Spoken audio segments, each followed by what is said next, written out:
2012 para 2013 e está por aumentar novamente no ano passado. E naquele bastião no estado do Pará está fora de controle. Assim, é um lugar, puxa, onde os policiais têm medo de agir, de fazer seu trabalho. Então isso mostra que o Brasil é grande e ainda tem lugares onde é assim mesmo até hoje. E qual é a repercussão disso? Como é que você vê este acontecimento em termos de imagem do Brasil fora? Quer dizer, você relata, inclusive na sua reportagem, da dificuldade do helicóptero subir, etc. E como é que você vê? Quer dizer, qual a repercussão de uma matéria dessa, por exemplo, nos Estados Unidos? O impacto lá foi imediato. Então, várias organizações de meio ambiente assim destacaram a matéria nas páginas deles. Assim, gerou uma discussão muito interessante durante o final de semana. Aqui no Brasil, a ênfase era outra, né? Não era muito enfocada nesse tema, mas lá fora é um tema muito importante. Assim, houve agora essa reunião nas Nações Unidas e o Brasil saiu de lá numa posição diferente, acho que de quem entrou. E eu conversei com a ministra de Meio Ambiente, uma pessoa que eu respeito muito, né? Porque eu queria ouvir muito o que o governo tem a dizer. Eles têm orgulho dos avanços que têm feito, mas também é um tema muito sensível para eles também. Você falou das Nações Unidas e algumas perguntas vieram nesse sentido também sobre o depoimento da presidente na abertura lá da reunião da ONU. O que é que vocês relataram para os seus jornais do pronunciamento da presidente? Bom, como disse antes Sérgio, eu sou correspondente do El País e também sou o diretor da edição brasileira do El País. Esta edição não é uma tradução automática do El País de Espanha para o Brasil. Nós temos quase uma dúzia de jornalistas brasileiros que fazem temas próprios brasileiros. Então, de cara fora, o depoimento da Dilma Rousseff na ONU não foi muito destacado em Espanha. Não era um tema. Nós temos agora a Catalunha, que está a sair.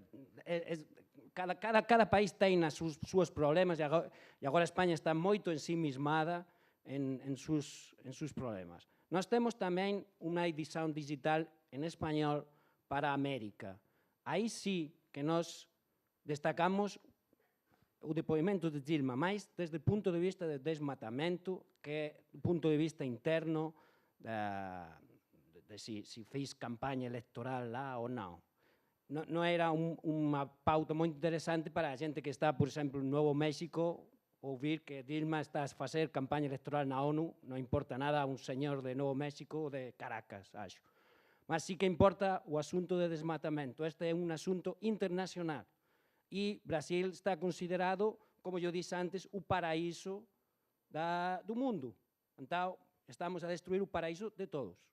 E isso é muito importante. A gente sempre que nós fazemos algum artigo sobre o Amazonas, o desmatamento do Amazonas, sempre é muito lido, como disse Simón. E, por último, na edição brasileira, sí que nós destacamos este depoimento da Dilma Rousseff do ponto de vista político, mas é como um assunto interno. Alguém quer falar sobre esse assunto? Só uma nota breve. Essa imagem positiva do Brasil como uma espécie de paraíso idílico da natureza vem junto com uma responsabilidade grande para o país, porque existe a percepção de que nós somos os hospedeiros e, portanto, os responsáveis de um patrimônio que não é só brasileiro, ele é um patrimônio global. Isso não necessariamente coloca em xeque a nossa soberania, mas coloca em questão a responsabilidade do Brasil no trato deste patrimônio global, que, no fundo, é o meio ambiente brasileiro, né? Então, é por isso que o mundo se interessa, não simplesmente por uma questão, digamos, de vejamos se aquele lugar maravilhoso está sendo bem tratado ou maltratado, porque este assunto interessa a humanidade no seu conjunto, né? Nós já estamos terminando. Eu quero dizer ao Caio Freire que eu vou passar a pergunta que ele fez, ou o comentário que ele fez à professora Verônica. Professora, ele está muito bravo com você, porque ele disse que ele não acha que necessariamente nós tenhamos que ter estátuas de índios, como tem no Peru, e que ele não acha a estátua do Borba Gato, ou do que você disse que era feia, etc. Mas eu acho que depois você discute ele com não ele. acha- Mas aí é uma o questão Caio. estética, mas aí é questão Então eu vou de deixar gosto. ele mais bravo ainda, porque eu acho aquela estátua medonha, ela não é feia. Eu não acho, é rapidinho só. Eu não acho que tenha que ter monumentos indígenas aos montes, não acho. Mas me chama a atenção de não ter um único herói índio. Acho que num país que teve índios na sua origem, né? Mas eu queria provocar aqui o meu colega que está ao meu lado. Você falou pouco, e eu queria que você contasse para os nossos estudantes de jornalismo como você tem construído a imagem do Brasil para o mundo, como é que você tem colocado a imagem do Brasil para fora, e qual a dificuldade que você encontra de fazer isso? Olha, é um país complicado, mas eu gostaria de talvez contar uma pequena história que tem que ver com a minha presença aqui hoje, que foi como eu fui apresentado para o Brasil. Eu estava trabalhando na Argentina no 2004 e eu morei 4 anos lá. Eu estou aqui também há 4 anos. E eu sobrevivi, vamos dizer, à crise argentina do ano 2001, 2002. Eu tinha 22 anos naquela época. Eu achei o acontecimento mais importante na história do mundo, porque, bom, essa mania de ter uma falta de perspectiva sobre o que estava acontecendo. Eu tentei escrever um livro sobre a Argentina. Fracassou. Era terrível. Mas uma editora em Nova York que tinha visto o esboço e achou que estava bem escrito, mas a ideia era ruim, e nisso eles certamente estavam certos, eles tinham contratado fazer uma versão em inglês das memórias do Fernando Henrique. E eles queriam um escritor fantasma para ajudar ele, para inserir um pouco de contexto sobre o Brasil, para uma audiência internacional. Eles me ligaram. Eles perguntaram, você sabe quem é o Fernando Henrique Cardoso? Eu falei, sim, conheço ele, estamos aqui ao lado, né? É um país vizinho. Eles falaram, você teria vontade de fazer um livro com ele? Eu falei, mas, gente, eu não falo português, eu não sei nada sobre o Brasil, eu nunca escrevi um livro, qual é a qualificação que eu teria para fazer isso? E a resposta desse editor em Nova York era, mas você mora na Argentina, não é tudo igual lá? Eu acho esse erro difícil de repetir agora, porque isso, como eu falei, isso era 10 anos atrás. Eu acho que a imagem do país não só melhorou nos últimos 10 anos, mas acho que o mundo conhece muito mais do Brasil do que conhecia naquela época. Acho quase impossível um editor educado que, de fato, conhecia bastante o mundo. Não era um dos meus paisanos do Texas. Era um cara em Nova York que realmente sabia alguma coisa. Eu acho, primeiro, muito difícil alguém não distinguir entre a Argentina e o Brasil agora no 2014. Eu acho outro ponto importante também. Cresceu muito nestes últimos 10 anos os estudantes do Brasil que vão para os Estados Unidos e os estudantes dos Estados Unidos que vêm para o Brasil. Eles certamente teriam encontrado alguém com muito mais qualificação para fazer esse trabalho do que encontraram em mim 10 anos atrás. Então, eu acho que isso mostra certo progresso na imagem e também no amadurecimento do mundo enquanto a sua visão sobre o Brasil. Obrigado. Sérgio? Posso fazer uma perguntinha? Não queria, enfim, interromper a fila ali, mas se você me autorizar, eu faço. Posso? Uma questão que acho que às vezes é difícil para o correspondente traduzir a política brasileira é que os parâmetros ideológicos da política brasileira eles são diferentes da política europeia e são diferentes da política americana. Então, é muito comum, eu sou um leitor assíduo de todos os jornais que vocês publicam. Então, vocês usam algumas categorias, eu até entendo, mas então o Aécio vira o candidato que é o center-right, a Dilma é center-left. E eu entendo que vocês tenham que fazer essa conversão para que o leitor lá possa, digamos, de alguma maneira se situar. Mas a verdade é que isso não traduz a maneira pela qual as forças políticas se distribuem no Brasil no espectro ideológico. E aí não há questão de valor, né? O PT, no momento em que faz uma aliança tão ampla, você não pode dizer que a candidatura da Dilma é uma candidatura propriamente de centro-esquerda, embora o PT seja tipicamente um partido de centro-esquerda. O PSDB é difícil de enquadrá-lo como partido de centro-direita, como é, por exemplo, o Partido Popular na Espanha. É outra coisa. Como é que vocês lidam com essa questão? Eu sei que não é fácil, mas que, para o leitor brasileiro que lê os jornais internacionais, você tem uma espécie de dissonância cognitiva. Você fala, não, pessoal, não é bem isso. Nós, na Reuters, sempre fazemos isso. E é, em parte, porque somos cobrados pelos nossos editores, especialmente na cobertura das eleições, ter um certo shorthand no começo da matéria, indicando o viés ideológico das pessoas. Mas, para ser totalmente sincero contigo e com todos vocês, eu acho que é um conceito bem antigo, que vem, talvez, não sei se é da Guerra Fria ou que se vem de antes, mas acho que essa ideia de... Tem certos presidentes da região que são claramente de esquerda, mas acho que em outros partidos, especialmente aqui, como você falou, Sérgio, o viés não é tão claro. Eu acho que, só para concluir, eu acho que reflete um pouco a história recente do Brasil também.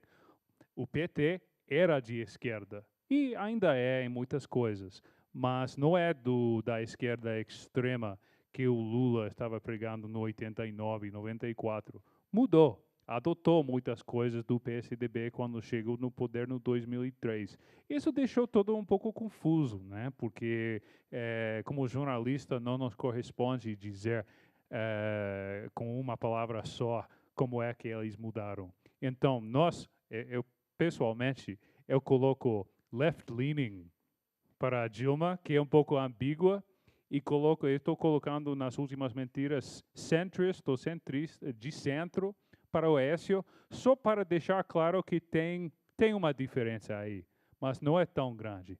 Porque tem algumas figuras do PSDB que dizem que se a história tivesse sido outra, que o PSDB e o PT ainda seriam aliados de coalição. Talvez algum dia vai dar nisso, mas acho que vamos ter que esperar pelo menos esta eleição e mais 2, 3 ou 4 passar para chegar a ver isso.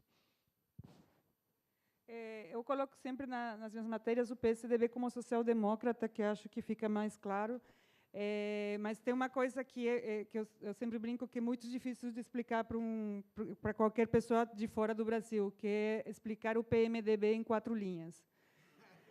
E ontem eu tive justamente esse problema, porque a gente estava fazendo uma matéria sobre como ficou o Congresso, e eu tinha que explicar o que era o PMDB. Eu recebi umas 5 ligações ontem de Madrid, pedindo para explicar o que era o PMDB, porque, mesmo escrito, não dava, eles não conseguiam entender um partido que não tem uma ideologia, que é o mais forte no país, que está sempre no governo. Era uma coisa difícil de explicar, então não entrava, mas finalmente conseguimos acertar isso num parágrafo.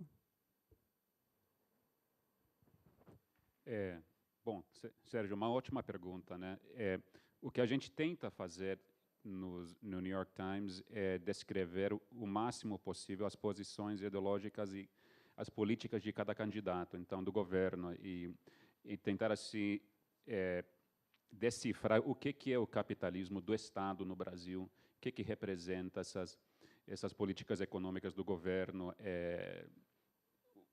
porque e não é fácil assim descrever. O que é o BNDES, por exemplo? Assim, é enorme esse banco, não tem igual em qualquer outro país do mundo. Só a China, na China Development Bank, tem um banco de desenvolvimento que é maior.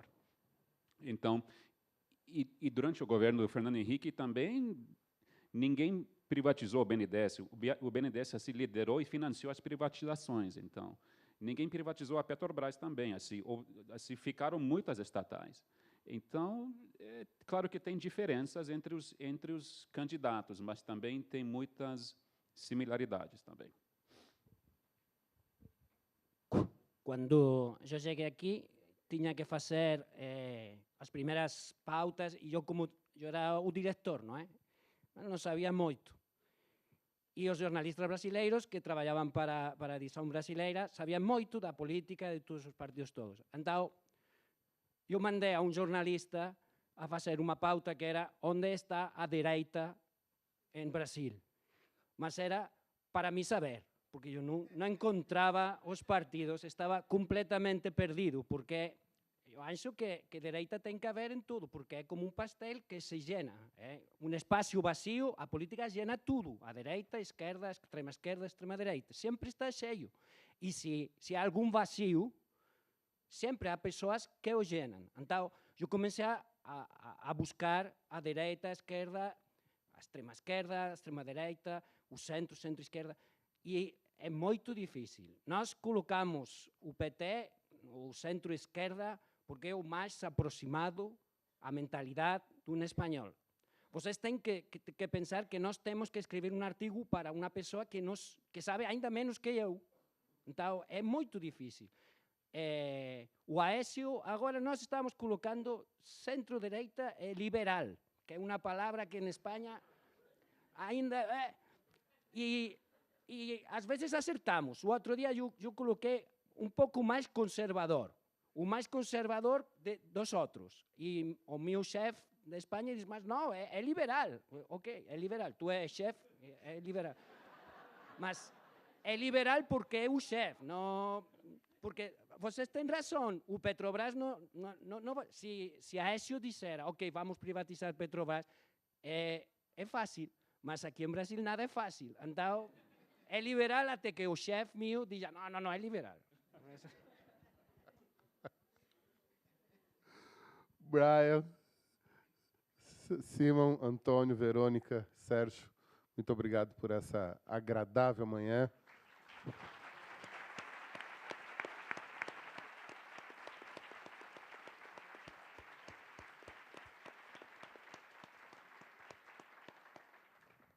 Tenho certeza de que todos aprenderam muito.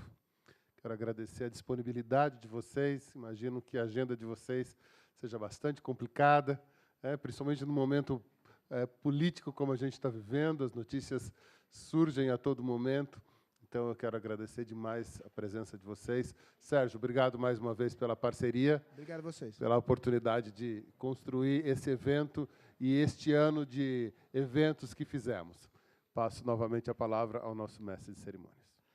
Muito obrigado a todos os correspondentes, também a participação do superintendente executivo da Fundação IFHC, senhor Sérgio Fausto, como mediador, diretor acadêmico de graduação, professor Ismael Rocha. Peço que aguardem mais alguns minutinhos. Nós vamos convidar para o pronunciamento e também o encerramento oficial deste encontro. Vamos receber agora ao palco o diretor-geral de graduação. Uma salva de palmas, o professor Luiz Fernando Garcia.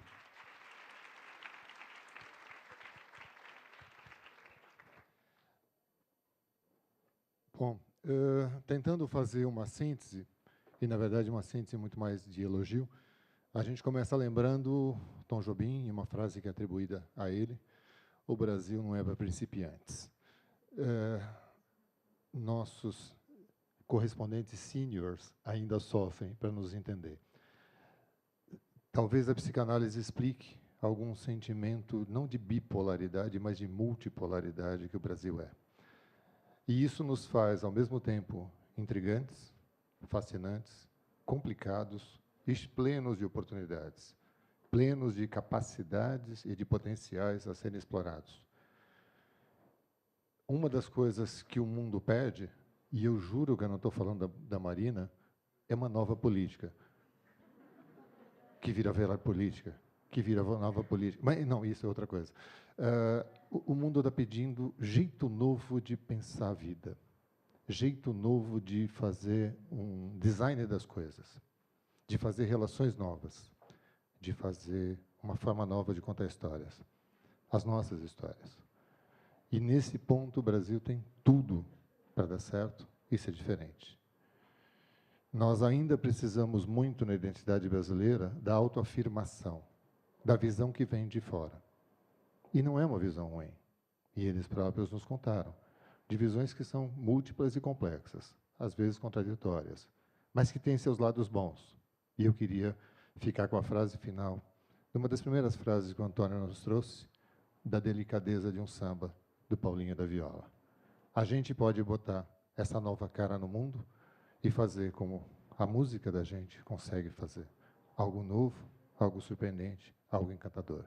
E, ao mesmo tempo, algo que mude o parâmetro das questões do mundo, fazendo uma jam da música do mundo. Mais uma vez, a vocês, muito, muito obrigado. Aos alunos que tiveram o privilégio de estar aqui ou no outro auditório, parabéns, porque vocês têm um ponto de currículo que muito pouca gente tem. A capacidade de ouvir cada um deles já é um privilégio. Todos juntos, nesse debate, dá aquele gostinho de quero mais, e esse quero mais vai vir, porque temos, na amizade dos nossos amigos, no profissionalismo e na parceria do Instituto, um grande diferencial. A escola vai entregar a cada um deles um pequeno mimo, uma pequena lembrança dessa presença. Eu vou fazer isso para cada um deles, mas acho que, mais uma vez, eu queria pedir o nosso melhor presente, nosso melhor agradecimento, que são os aplausos de vocês a cada um deles.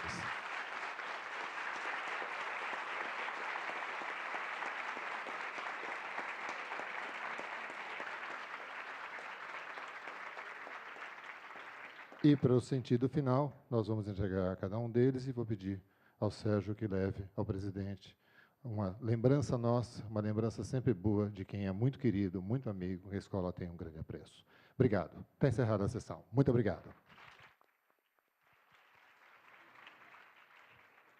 Muito obrigado a todos. Obrigado mais uma vez a participação agora no encerramento. Diretor-geral de graduação. Senhores participantes, damos oficialmente por encerrado. Muito obrigado pela presença. Uma boa tarde a todos vocês.